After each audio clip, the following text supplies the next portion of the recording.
Se você tá aqui assistindo a esse vídeo, você viveu 2020 e 2021. Sabe que os preços subiram muito. Se você trabalha com obras públicas, deve estar por dentro disso que eu vou te mostrar agora.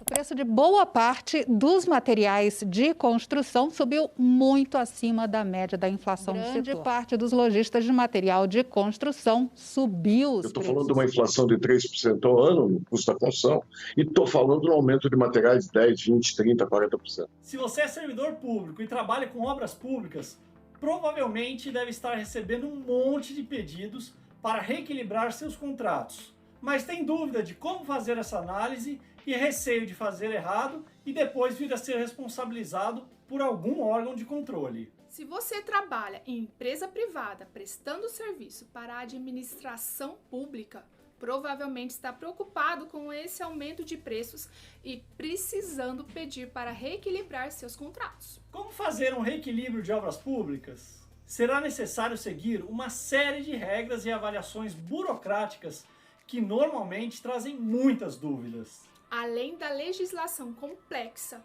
existe ainda uma série de jurisprudências e interpretações de Tribunal de Contas que devem ser observadas. E é para isso que estamos aqui, para ajudar você, empresa, a ter o seu contrato com preços justos e para você, servidor, a avaliar os aditivos e reequilíbrios de forma correta. Eu sou Gustavo Volkowski, sou engenheiro e auditor do TCU com mais de 23 anos de experiência em obras, sendo 15 deles fiscalizando contratos de obras públicas. Eu sou Andréa Bucater, sou engenheira e trabalho na Caixa Econômica Federal. Tenho mais de 15 anos de experiência em obras e orçamento, sendo mais de 10 deles trabalhando com contrato público. Nós somos as pessoas por trás do perfil do Instagram Engenheiros Legais. Para ajudar você, servidor ou agente privado que trabalha com obras públicas a passar por essa fase difícil, preparamos o curso Fiscal Sem Cagaço. Nesse curso, você vai aprender tudo sobre aditivos e reequilíbrio econômico-financeiro em contratos de obras públicas. Vamos te ajudar como pedir e fazer a análise para aprovação de termos aditivos, os cuidados que devem ser observados. Ensinaremos tudo sobre como evitar o jogo de planilha, as particularidades de cada regime de contratação, preço global, preço unitário e contratação integrada. Você, empresa, já analisou se seu contrato precisa de reequilíbrio? Quanto dinheiro você já perdeu? Você, servidor, você conhece todas as normas para conceder um reequilíbrio? Tem medo de ser penalizado? Mas como posso resolver isso? Ensinaremos em que situações é cabível fazer o reequilíbrio do contrato, quais análises devem ser realizadas, como escrever justificativas e muito mais. O curso é composto de 20 aulas, onde é mostrada toda a legislação sobre o assunto e a jurisprudência, com mais de 150 acordos do Tribunal de Contas da União, além de entendimentos da AGU sobre o tema. O diferencial do nosso curso é que não apenas mostramos as leis e os acórdãos, mas trazemos sempre exemplos práticos de como você deve aplicar tudo isso à sua realidade. Você já perdeu muito tempo lendo acórdãos? Com certeza já deixou passar algo que poderia ter te ajudado, ou não conseguiu encaixar aquilo que leu na sua realidade do seu dia a dia. E agora vamos te dar um presente para você assistir uma aula do nosso curso Fiscal Sem Cagaço. Você sabe quando é possível fazer o reequilíbrio do seu contrato? Sabe o que é a área ordinária ou extraordinária? Sabe como deve ser aplicada a teoria da imprevisão? Esses assuntos a gente vai tratar agora na nossa aula 14. Muito bem, eu sou Gustavo Volkowski e você, seja muito bem-vindo à aula 14 do nosso curso. Até aqui, falamos bastante sobre aditivos contratuais, principalmente em quantidade, aditivos quantitativos, qualitativos e os cuidados que têm que ser tomados, Quando que pode fazer aditivo, quando que não pode fazer aditivo, o que deve ser observado para fazer esses aditivos. Você já deve estar craque em aditivos. Então agora a gente vai fazer a segunda parte do nosso curso, que é sobre reequilíbrio econômico-financeiro, reequilíbrio dos contratos. Para isso, a gente precisa entender primeiro o que é equação econômico-financeira do contrato. Do lado do contratante, a equação econômico-financeira é a diferença entre qual que é o preço de referência que o contratante calculou para aquele seu objeto, para aquela sua obra, e qual que é o preço que foi pactuado, que foi contratado depois da licitação, né? Então essa diferença é a equação, a gente pode chamar de desconto, né? Então esse desconto é a equação econômico-financeira pactuada olhando pelo lado do contratante. E pelo lado do contratado é o quanto ele está esperando gastar nesse seu objeto para executar esse objeto. Então ele está esperando gastar X e está esperando receber Y. Essa diferença a gente pode chamar grosso modo de lucro, mas essa diferença ela representa a equação econômico-financeira para o lado do contratado. Então sempre que acontece alguma situação, algum evento ao longo do contrato e que modifica essa equação econômico-financeira inicialmente pactuada, faz jus, então é possível o pleito de aditivo para reequilibrar o contrato. Então é para manter essa equação econômico-financeira inicialmente pactuada. A gente precisa entender os tipos de reequilíbrio que existem, né? A grosso modo, são 3 tipos que a lei de licitações prevê. Então o primeiro tipo de reequilíbrio é o que a gente chama de reajuste. O reajuste, ele visa manter o equilíbrio econômico-financeiro em decorrência da perda inflacionária. Então a lei prevê que a cada 12 meses seja concedido o reajuste para que a inflação não altere muito, né, muito significativamente o seu equilíbrio econômico-financeiro pactuado. Então para isso a gente dá o nome de reajuste do contrato. Não é esse reajuste que eu vou tratar aqui nesse curso. Esse reajuste ele é aplicado ali nas medições. Então, nesse momento aqui, a gente não vai falar dele. O segundo tipo de reequilíbrio que existe é a repactuação do contrato. O que é essa repactuação? Anualmente, os sindicatos da categoria celebram as convenções coletivas reajustando a database da categoria, né, o dissídio coletivo, concedendo ali o aumento do dissídio coletivo para aquela categoria.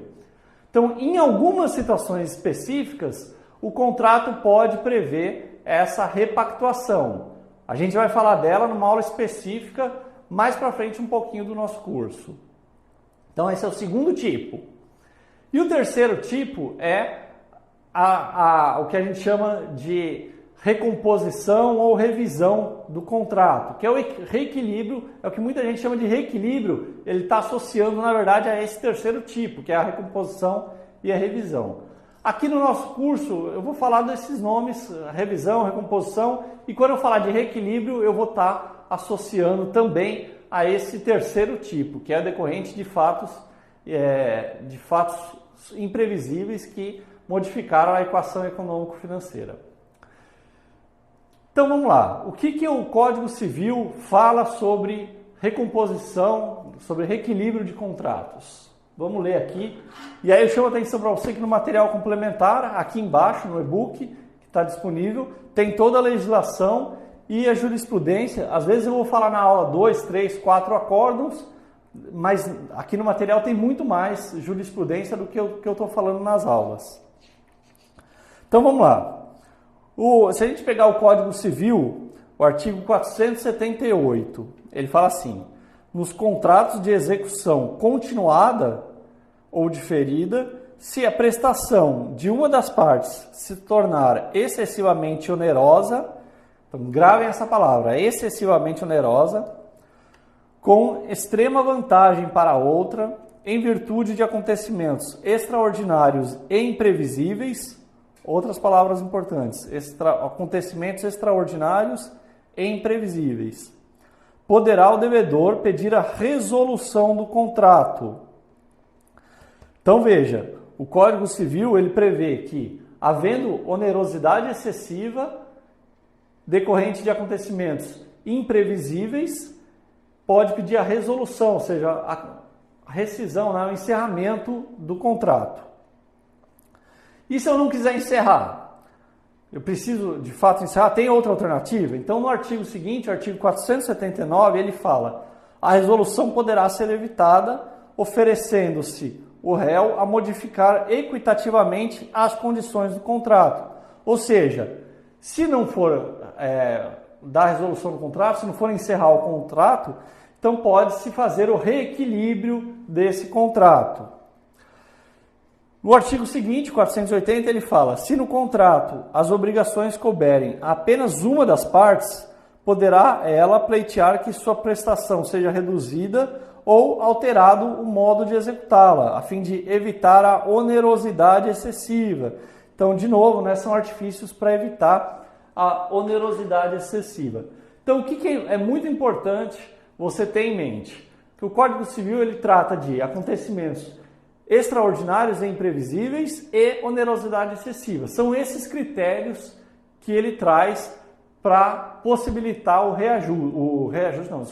reequilíbrio do seu contrato. Muito bem, isso é o que a gente chama de teoria da imprevisão. Então, a teoria da imprevisão é quando associa esse tipo de acontecimento com essa onerosidade excessiva.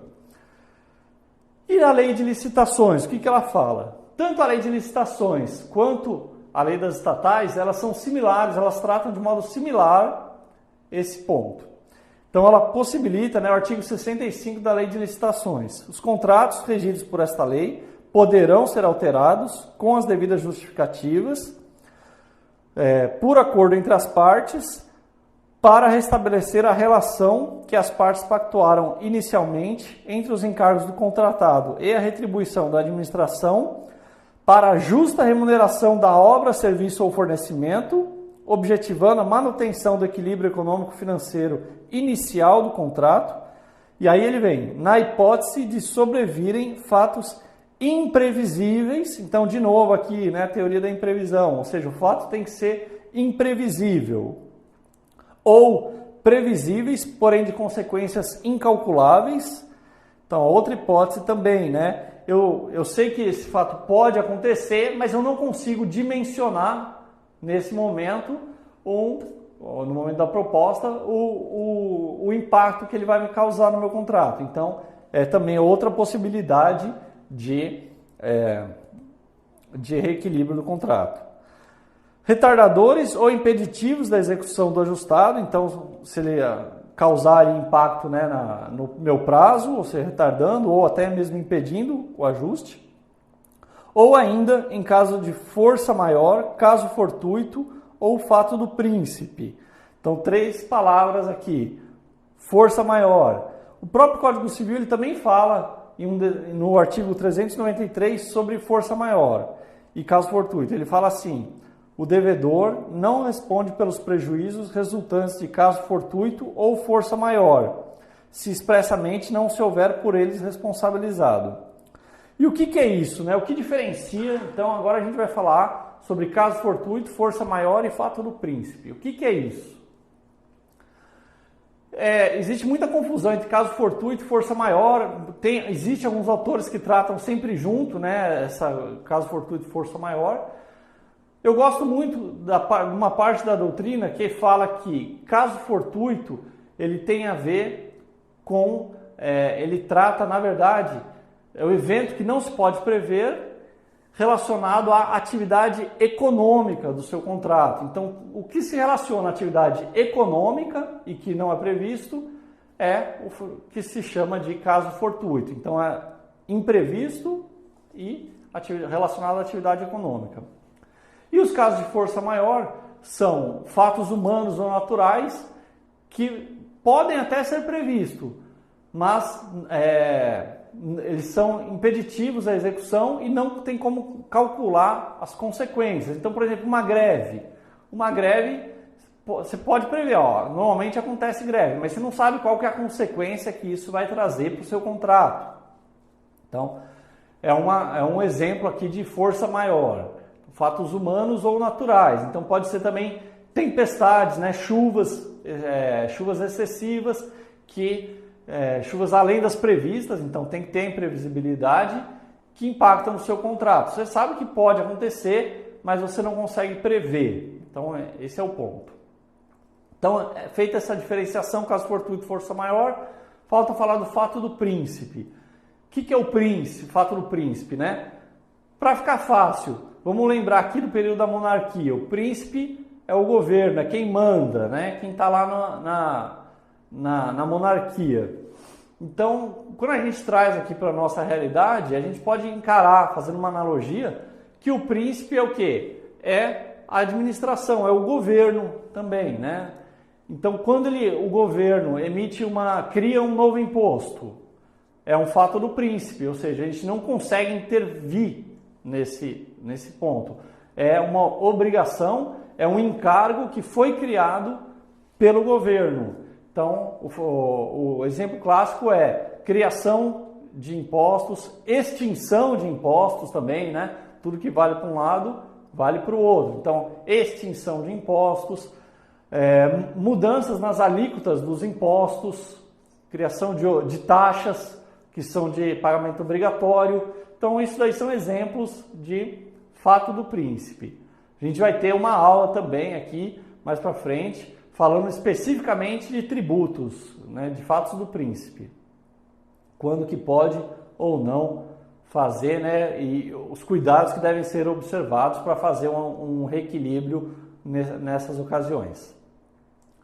Então esses são os principais pontos, né, que tanto a lei de licitações quanto a lei das estatais, elas falam, né, que esses pontos devem ser observados para se fazer o reequilíbrio. Então vamos lá, fazer uma regrinha aqui para vocês. Quando que pode? Muita gente pergunta, aconteceu esse evento, posso fazer o reequilíbrio ou não posso fazer o reequilíbrio? Agora, teve a pandemia do coronavírus, posso reequilibrar o contrato ou não posso? Todo mundo espera a resposta binária, né? Pode ou não pode, 0 ou 1, sim ou não. Mas a resposta real é que, na verdade, depende. Tem uma regrinha que a gente vai seguir para verificar se pode ou não, com base em tudo isso que eu li, que a gente discutiu até agora. Qual que é o primeiro ponto? Então, seguindo essa regrinha, qual que é o primeiro ponto que a gente tem que verificar? Então, a gente viu aqui que fala, né, o primeiro ponto é a imprevisibilidade. Imprevisibilidade.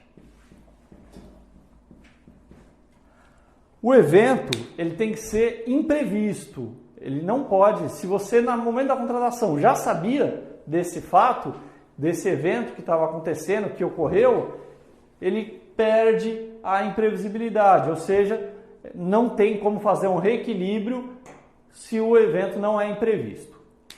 O segundo ponto.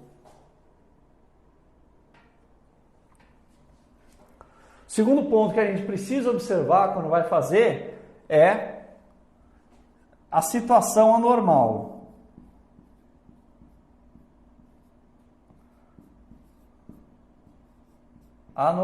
Situação anormal. Ou seja, tem que demonstrar a anormalidade da situação. Então, quando você for escrever a justificativa, quando você for verificar se pode ou não fazer o reequilíbrio, você vai primeiro ver se é imprevisível e depois se a situação atual ela é diferente. Você tem que demonstrar que a situação atual é diferente do momento em que houve a contratação. Essa situação anormal que vai justificar ali também o seu aditivo. E tem o terceiro ponto que é importante, que é o quê? O impacto. O impacto global no seu contrato. Então são esses 3 pontos que a gente precisa avaliar. A situação tem que ser imprevisível, tem que demonstrar a anormalidade, ou seja, a situação atual ela é muito diferente daquela que foi no momento da contratação e o impacto no seu contrato. Lembra da onerosidade excessiva que o Código Civil fala? Então tem que estar demonstrado esse impacto no valor global, no valor total do seu contrato, essa onerosidade, esse ônus insuportável para o contratado. Se você conseguir demonstrar esses 3 pontos, aí sim faz jus, né, a fazer o reequilíbrio do contrato. Lembrando sempre que o reequilíbrio é para mais ou para menos. A gente falou nessa aula no início da equação econômico-financeira pactuada, tanto para o lado do contratante quanto para o lado do contratado. Então, se mudar para qualquer dos lados e alterar essa equação, aí sim, né, se tiver caracterizado esses 3 requisitos, aí faz jus ao reequilíbrio do contrato. Ok, já vimos aqui, né, o como fazer. Eu vou trazer agora algumas jurisprudências, né, alguns acórdãos. O que o TCU fala a esse respeito? Então, se a gente pegar aqui o acórdão 167 de 2015, para que possa ser promovido o reequilíbrio econômico-financeiro de um contrato, é necessária a ocorrência de fatos imprevisíveis ou previsíveis, porém de consequências incalculáveis, retardadores ou impeditivos da execução do ajustado, ou ainda força maior, caso fortuito ou fato do príncipe, que configure área econômica extraordinária e extracontratual. Então vamos falar um pouquinho agora do que é essa área econômica extraordinária, né? O que significa área? Se a gente olhar no dicionário, a palavra área significa sorte, risco. Então são esses sinônimos, né? Sorte, risco. Então é um risco. O que é um risco? É um evento que pode impactar nos objetivos, né? Então, algum evento ordinário ou extraordinário. O que é a área econômica ordinária? O que significa a palavra ordinária? Significa o quê? Canalha? Não, também, mas não é o caso. Nesse caso, a ordinária é o quê? A gente pode ler como comum, conforme o costume, a ordem normal, comum, que se repete regularmente. Então, se o evento se repetir regularmente, ele é caracterizado como área ordinária. Então, a área ordinária não dá causa a reequilíbrio do contrato. Por quê? Porque se ele se repete, se ele tem recorrência, ele não é imprevisível, né? E ele é comum nesse seu contrato. Então, as chuvas, por exemplo, um exemplo mais comum, as chuvas. Se é uma chuva comum, ela não está ali na imprevisibilidade, né? Ela é área ordinária. Área extraordinária. O que é um evento da área extraordinária? Então é um risco, né? Extraordinária é o contrário da ordinária, ou seja, se a ordinária é comum, a extraordinária é incomum, é algo que acontece que não é comum de acontecer. Então, aí sim, de novo, né, a teoria da imprevisão, é a imprevisibilidade. Aí sim, então para os nossos reequilíbrios, de novo aqui falando, né, a área extraordinária é a imprevisibilidade. Quando a gente fala em área econômica extraordinária, são eventos não comuns, não previstos, afetos à área econômica. Ok?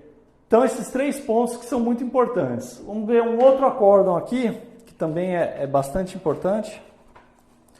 Em caso de recomposição de preço, é o acórdão 7 de 2007. Em caso de recomposição de preços motivada por ocorrência de fato comprovadamente imprevisível, deve constar do processo análise fundamentada e criteriosa sobre o ocorrido, a fim de ficar caracterizado como extraordinário e extracontratual quanto à sua ocorrência e quanto aos seus efeitos. Ou seja, tem que demonstrar exatamente isso que eu falei, né? A regrinha, a imprevisibilidade, a situação anormal e os efeitos, ou seja, o impacto no valor total do seu contrato. E agora eu deixo uma pergunta para vocês. Os aditivos de reequilíbrio, eles devem ser considerados, eles são formalizados por termos aditivos, mas eles devem ser considerados nos limites de alteração do contrato que trata a lei, que a gente falou nas aulas anteriores?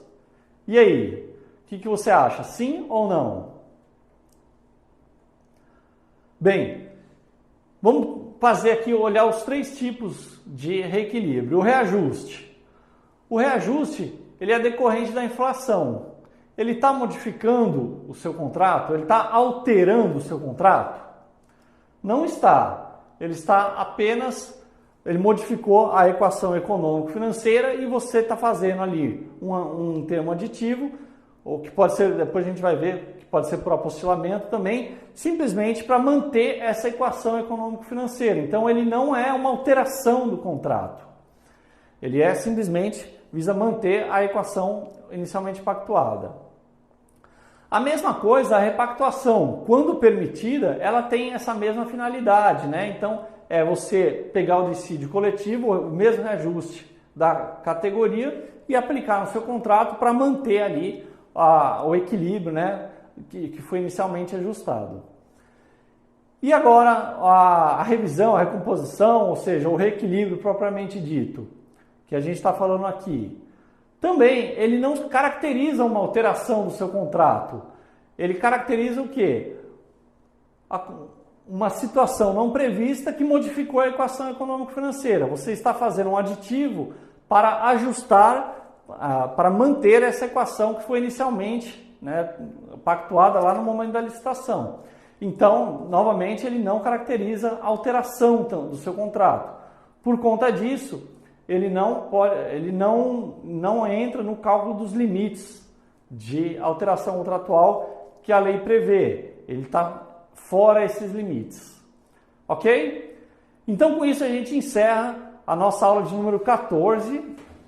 E agora, as próximas aulas, a gente vai falar da parte prática, caso a caso, né, o que pode e o que não pode fazer, quando dá causa aditivo e quando não dá, em cada uma situação específica. Espero vocês lá. Agora você já sabe um pouco sobre nós. Se você gostou desse conteúdo, acompanhe o nosso Instagram Engenheiros Legais, que sempre postamos muito conteúdo relevante para te ajudar nas licitações e contratos de obras públicas.